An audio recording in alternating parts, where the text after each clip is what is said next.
ఇకపై మీకు ఇష్టమైన ఫేవరెట్ సీరియల్స్ యొక్క ఫుల్ ఎపిసోడ్స్ యూట్యూబ్లో అందుబాటులో ఉండవు. కేవలం సన్నెక్స్లో మాత్రమే ఫ్రీగా చూడొచ్చు. ఏం ఆలోచిస్తున్నావు? కట్టు, వెళ్ళి పిన్నిని తీసుకురా. అత్తయ్య ఇక్కడే ఉండాలరా. తీసుకురా. వెళ్ళి అత్తయ్యని తీసుకురా, వెళ్ళు.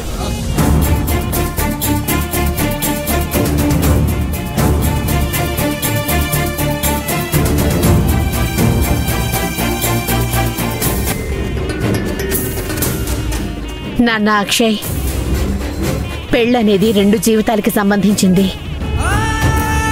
నువ్వన్నది నిజమే. సంధ్యని పెళ్లి చేసుకున్నా నువ్వు సంతోషంగా ఉండలేవు.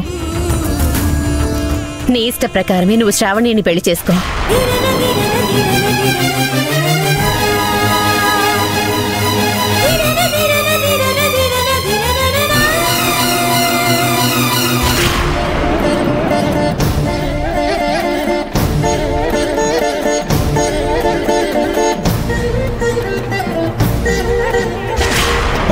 मांगल्यं तंतुना नेना मम जीवन हेतुना कंठे भद्रामि शुभगे त्वं जीव शरदां शतं मांगल्यधारण मुहूर्तस्य मुहूर्तोऽस्तु.